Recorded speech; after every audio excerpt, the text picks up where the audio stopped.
Hello student, मैं उम्मीद करता हूं कि आप सभी लोग अच्छे होंगे। बिहार शिक्षा सेवा चयन आयोग के द्वारा शीघ्र ही बिहार एलिजिबिलिटी टेस्ट यानी बेट की विज्ञापन जारी की जाने वाली है। ठीक है, तो ये बहुत लगभग वर्ष 2002 के बाद जो है कि एक बार पुनः जो है कि बिहार एलिजिबिलिटी टेस्ट यानी बेट की एग्ज़ाम कराने का निर्णय शिक्षा विभाग के द्वारा लिया गया है और ये विज्ञापन जो है अब किसी भी समय आ सकती है। तो सबसे पहले बेट यानी बिहार एलिजिबिलिटी टेस्ट की नोटिफिकेशन आएगी और जो इसमें क्वालिफाई करेंगे उसके बाद जो होगी असिस्टेंट प्रोफेसर की वैकेंसी आएगी और उसमें जो सफल होंगे उन लोग फाइनली जो है वे लोग असिस्टेंट प्रोफेसर के पद पे जो होंगे नियुक्त होंगे। तो इस बार असिस्टेंट प्रोफेसर के लिए कुल पदों की संख्या कितनी है? तो लगभग 4261 पद रहने की संभावना है, जिसकी सूचना आज प्रभात खबर पटना संस्करण में दी गई है और अभी रिक्ति की संख्या मांगी जा रही है और मार्च तक जितने भी प्रोफेसर लोग रिटायर होते हैं वो सारी रिक्ति को कैलकुलेट करके इसी विज्ञापन से निकाली जाएगी और उम्मीद की जा रही है कि जब नोटिफिकेशन आएगी तो ये पदों की संख्या 4261 से बढ़कर लगभग 5000 या उससे अधिक भी हो सकती है। तो जो स्टूडेंट पीजी या पोस्ट ग्रेजुएशन कर लिए हैं और उनकी पोस्ट ग्रेजुएशन में 55% मार्क्स है, वे लोग इसके लिए एलिजिबल होंगे। तो एक बहुत महत्वपूर्ण अवसर है कि जो भी स्टूडेंट इसके लिए एलिजिबल हैं वे लोग जो है कि अच्छी तरह से तैयारी करें जिससे कि वो इस एग्ज़ाम में सफल हों। तो बेट की नोटिफिकेशन कभी भी आ सकती है। तो बिहार असिस्टेंट प्रोफेसर की वैकेंसी के लिए 2 चरणों में सिलेक्शन होगी। सबसे पहले बेट की एग्ज़ाम होगी, बिहार एलिजिबिलिटी टेस्ट। तो इसमें टोटल कितने सब्जेक्ट रह सकती है? तो 53 सब्जेक्ट रहने की संभावना है। ठीक है, टोटल सब्जेक्ट जो होगी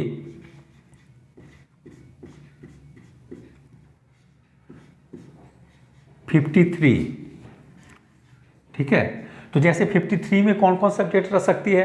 history, geography, political science, physics, chemistry, biology. इसी तरह से जैसे प्रोफेशनल कोर्स में मैनेजमेंट की कोर्स है, लाइब्रेरी साइंस की कोर्स है, ये सब जो है कि 53 सब्जेक्ट रहेंगे। उसके अलावा बिहार की जो स्थानीय भाषा है जैसे भोजपुरी है, मगही है, अंगिका है, वो सब भी जो है कि इंक्लूडेड रहेगी। ठीक है, तो एक बहुत महत्वपूर्ण अवसर होगी जो यहाँ के स्टूडेंट है। अब उसके अलावा हम लोग देखते हैं कि इसकी सिलेबस क्या रह सकती है। ठीक है, तो सिलेबस जो होगी वो यूजीसी नेट की जो सिलेबस होती है, चाहे हिस्ट्री हो, पॉलिटिकल साइंस हो, ज्योग्राफी हो, मैनेजमेंट हो, इकोनॉमिक्स हो, वही सिलेबस जो है कि बेट की भी रहेगी। लेकिन नेट और बेट की एग्ज़ाम में काफ़ी ज़्यादा डिफरेंट हो जाती है, क्योंकि नेट की एग्ज़ाम थोड़ी सी हाई लेवल की रहती है और कंसेप्चुअल और स्टेटमेंट बेस्ड क्वेश्चन पूछी जाती है, जबकि स्टेट लेवल की सेट या स्टेट एलिजिबिलिटी टेस्ट या जैसे बिहार की बेट एग्ज़ाम होगी तो उसमें जनरली क्वेश्चन 1 लाइनर ही पूछे जाते हैं। जो स्टूडेंट थोड़े से भी तैयारी कर लेते हैं वे लोग इस एग्ज़ाम को स्टेट लेवल की इजीली क्लियर कर लेते हैं। तो इसमें रिजल्ट जो आती है वो कितनी आती है, ये इस पे भी मैं चर्चा कर देता हूँ। तो रिजल्ट जो होगी जैसे किसी भी सब्जेक्ट में जितने स्टूडेंट अपीयर होंगे, सपोज कि हिस्ट्री में अगर 1000 कैंडिडेट अगर अपीयर होते हैं तो 1000 कैंडिडेट अपीयर हो रहे हैं हिस्ट्री में, तो इसका 6%, ठीक है, 6% ही स्टूडेंट ही जो है वो क्वालिफाई करेंगे, यानी 60 स्टूडेंट ही जो होंगे वो जो होंगे हिस्ट्री सब्जेक्ट में क्वालिफाई करेंगे।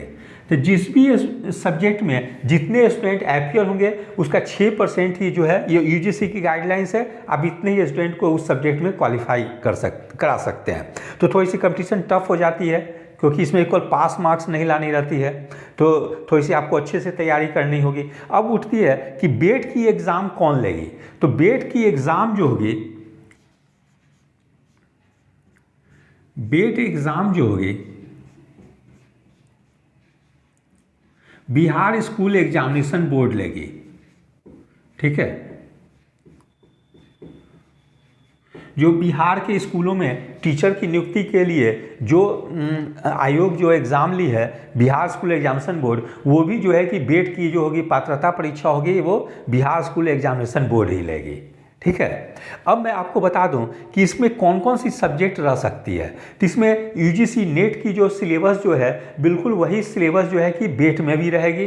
जैसे यूजीसी नेट में 2 पेपर होती है, तो 2 पेपर में आपके क्या होती है, एक पेपर फर्स्ट रहती है उसमें 50 क्वेश्चन पूछी जाती है जो 100 मार्क्स की रहती है। ठीक है, तो इसमें मैं बता दूं आप लोग को, तो यही सेम चीज़ बेट की सिलेबस में भी रहेगी, 2 पेपर। तो पेपर फर्स्ट में जो होगी वो किस किस टॉपिक से प्रश्न पूछी जाएगी वो मैं आपको बता देता हूं। जैसे रिसर्च एप्टीट्यूड से प्रश्न पूछी जाएगी, लॉजिकल रीजनिंग से प्रश्न पूछी जाएगी, मैथ से पूछी जाएगी, डेटा इंटरप्रिटेशन से क्वेश्चन पूछी जाएगी, ठीक है। उसके अलावा इन्वायरमेंट से प्रश्न पूछी जाएगी, मॉडर्न एजुकेशनल इंस्टीट्यूशन से प्रश्न पूछी जाएगी, ब्रिटिश एजुकेशन रिफॉर्म है उससे क्वेश्चन पूछी जाएगी, कंप्यूटर से प्रश्न पूछी जाएगी, इन्वायरमेंट से प्रश्न पूछी जाएगी, और एक 5 क्वेश्चन पैसेज पे आधारित क्वेश्चन पूछी जाती है, वहाँ से रहेगी, ठीक है। तो इस प्रकार से टोटल 50 क्वेश्चन पूछी जाएगी। तो इसके तैयारी कैसे करें वो मैं आपको कुछ बुक या रिसोर्सेज बता देता हूँ। आप वहाँ से अगर अच्छी तरीके से पढ़ लेते हैं, तैयारी करते हैं, तो मैं समझता हूँ कि इसमें अगर 50 क्वेश्चन पूछी जाती है तो 40 क्वेश्चन आप इजीली सॉल्व कर लेंगे, ठीक है। तो इसके लिए मैं बुक जैसे बता देता हूँ कि सबसे पहले क्या करेंगे आप, यूजीसी नेट की जो है पिछले 5 साल में जो प्रीवियस ईयर जो भी एग्ज़ाम हुई है, जैसे यूजीसी नेट की एग्ज़ाम वर्ष में 2 बार होती है, ठीक है। तो आप क्या करेंगे, पिछले 3 साल के क्वेश्चन बैंक जो भी है किसी भी प्रकाशन की हो उसको खरीद लेंगे, ठीक है। मार्केट में बहुत सारी प्रकाशन निकालती है, यूजीसी नेट के पेपर फर्स्ट के प्रीवियस ईयर सॉल्व क्वेश्चन उसको ले लेंगे जो आपको पब्लिकेशन अच्छा लगे। उसके अलावा एक मदान की पुस्तक आती है, ठीक है, तो मदान की बुक ले लेंगे। उसके अलावा और भी प्रकाशन निकालती है, जैसे दृष्टि प्रकाशन भी जो है पेपर फर्स्ट के लिए निकालती है, आप दृष्टि प्रकाशन की बुक को भी ले सकते हैं। तो मदान की बुक और दृष्टि प्रकाशन की बुक जो है उसको ले लेंगे। उसके अलावा रिसर्च के लिए क्या करेंगे, एक CS कोठारी की बुक आती है, ठीक है, एस चांद पब्लिकेशन की है, तो काफ़ी अच्छी बुक है। आप यदि रिसर्च में इसको कर लेते हैं तो मैं समझता हूँ कि रिसर्च कोठारी की बुक पढ़ लेंगे तो रिसर्च में फिर आपकी प्रश्न नहीं छूटेगी। उसके अलावा पर्यावरण इन्वायरमेंट से भी प्रश्न पूछी जाती है, तो घटना चक्र पूर्वावलोकन जो है, घटना चक्र प्रकाशन जो है वो पर्यावरण और पारिस्थितिकी की एक बुक निकालती है, उसको आप लोग ले लेंगे, ठीक है। वो पर्यावरण को क्वेश्चन को सॉल्व करने में काफ़ी आपको हेल्प करेगी। उसके अलावा मैथ से भी क्वेश्चन 4-5 क्वेश्चन पूछ दी जाती है, ठीक है। तो आप लोग क्या करेंगे, जैसे मैथ्स आप अगर अच्छी होगी तो आपको डेटा इंटरप्रिटेशन की से भी जो 5 क्वेश्चन आती है या ग्राफ से वो सॉल्व करने में आसानी होगी। तो इसमें किस किस टॉपिक को आप लोग पढ़ लेंगे, जैसे ट्रेन के क्वेश्चन को देख लेंगे, बोट एंड स्ट्रीम को देख लेंगे, कंपाउंड इंटरेस्ट देख लेंगे, time and work, time and distance, ये सब क्वेश्चन जो है इसको देख लेंगे, ठीक है। उसके बाद सीरीज से भी 2-3 प्रश्न पूछ दी जाती है, तो वो भी जो है कि आपको इस बुक में मिल जाएगी, उसको देख लेंगे। फिर रीजनिंग के लिए क्या करेंगे, लूसेंट की बुक आती है, वो काफ़ी अच्छी है, उसमें बिल्कुल बेसिक लेवल से बताई गई है, तो आप लोग लूसेंट से रीजनिंग कर लेंगे। तो इस प्रकार से मैंने जिस टॉपिक से पेपर फर्स्ट में क्वेश्चन पूछी जाती है उसके लिए मैंने बुक और रिसोर्सेज बता दिया है। आप यदि इस रिसोर्सेज को फॉलो करते हैं तो मैं समझता हूँ कि पेपर फर्स्ट में आप काफ़ी बेहतर परफॉर्म करेंगे और ईजिली क्वालिफाई कर जाएंगे। इससे 50 क्वेश्चन पूछी जाएगी, और मैंने जो टॉपिक बताया, जो रिसोर्स जो बताया, आप उसको कर लेते हैं तो 50 में से 40 क्वेश्चन निश्चित रूप से सॉल्व कर लेंगे। अब मैं बात करता हूँ कि पेपर सेकंड की भी है कि पेपर रहती है, तो पेपर सेकंड में कितनी 100 क्वेश्चन पूछी जाती है, ठीक है। और 100 क्वेश्चन जो होती है ये 200 मार्क्स की होती है। तो ये पेपर जो है कि जो स्टूडेंट पीजी में पोस्ट ग्रेजुएशन में जो स्टडी करते हैं स्टूडेंट, चाहे कोई स्टूडेंट हिस्ट्री से पीजी किए हों या ज्योग्राफी से पीजी किए हों, तो वे लोग जो है कि उस सब्जेक्ट से ही नेट या बेट दे सकते हैं। तो इससे 100 क्वेश्चन रहेगी और 200 मार्क्स की रहेगी। तो ये क्वेश्चन, ये सब्जेक्ट तो जनरली लोग पीजी लेवल पे पढ़ते हैं, इसलिए स्टूडेंट इसमें जो उनका पोस्ट ग्रेजुएशन सब्जेक्ट है और जिससे वो नेट देने वाले हैं उसमें थोड़ी सी भी बेहतर परफॉर्म करेंगे तो अच्छे से पढ़ लेंगे, तो मैं समझता हूँ कि इसमें आप इजीली वो जो है 60 से 65% या 70% मार्क्स भी आप स्कोर कर सकते हैं। तो इसकी तैयारी के लिए भी क्या करेंगे, सपोज कीजिए कि आप हिस्ट्री के अगर स्टूडेंट हैं, हिस्ट्री से आपको बेट देनी है, तो आप सबसे पहले क्या करेंगे, यूजीसी नेट की प्रीवियस ईयर क्वेश्चन जो है किसी भी प्रकाशन की हो उसको ले लेंगे, ठीक है। उसके अलावा नेट की तैयारी के लिए बहुत सारी बुक है, जिस सब्जेक्ट से आप देना चाहते हो उसके किसी भी प्रकाशन की बुक ले लेंगे और उस पर अच्छे से स्टडी करेंगे। तो इस पेपर में आपको ज़्यादा दिक्कत नहीं होगी क्योंकि आपने उस सब्जेक्ट का पीजी लेवल पे स्टडी किया है। थोड़ा सा भी मेहनत करेंगे तो मैं समझता हूँ कि अपने ऑप्शनल सब्जेक्ट में आप काफ़ी बेहतर परफॉर्म करेंगे।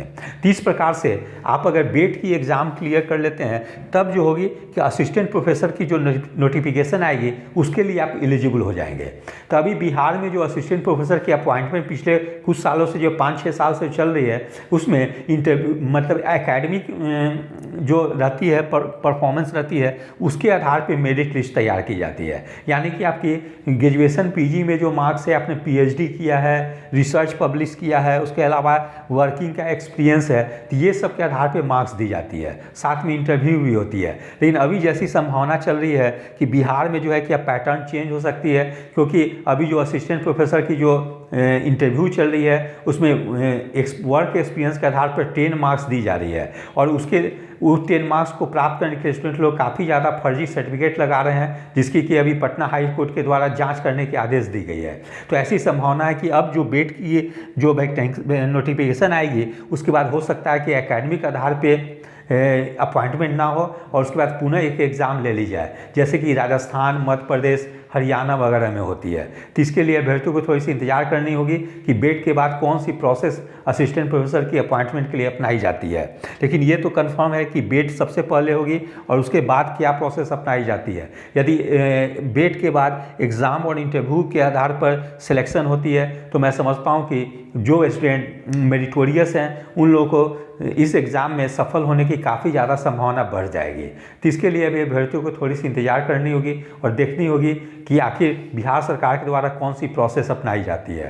क्योंकि अभी 2 साल पहले भी जो थी बिहार में टीचर की जो नियुक्ति होती थी उसमें भी मार्क्स बेसिस पे ही होती थी। सबसे पहले पात्रता परीक्षा या एलिजिबिलिटी टेस्ट होती थी, उसके बाद मार्क्स बेसिस के आधार पर सिलेक्शन होती थी। लेकिन उसमें काफ़ी ज़्यादा गड़बड़ी की शिकायत आने लगी तो लास्ट मोमेंट में बिहार सरकार के द्वारा पैटर्न को चेंज कर दी गई और अब नई पैटर्न बना दी गई कि सबसे पहले आप पात्रता परीक्षा यानी एलिजिबिलिटी टेस्ट पास करेंगे, उसके बाद बीपीएससी एग्जाम कंडक्ट करेगी, उसमें क्वालिफाई करेंगे तब आपको नौकरी मिलेगी। तो इसी तरह से हो सकती है कि असिस्टेंट प्रोफेसर की भी नियुक्ति अभी काफ़ी विवादों में चल रही है, तो हो सकता है कि बिहार सरकार इसकी भी सिलेक्शन की पैटर्न बदल दे और जो स्टूडेंट बेट या पात्रता परीक्षा पास कर जाते हैं उन लोगों को पुनः रिटेन एग्ज़ाम और इंटरव्यू जो है या तो बिहार लोक सेवा आयोग ले सकती है या अन्य कोई लोक सेवा आयोग ले सकती है, चाहे जैसे बिहार राज्य विश्वविद्यालय सेवा आयोग है। तो इसके लिए अभ्यर्थियों को भी थोड़ी सी इंतजार करनी होगी।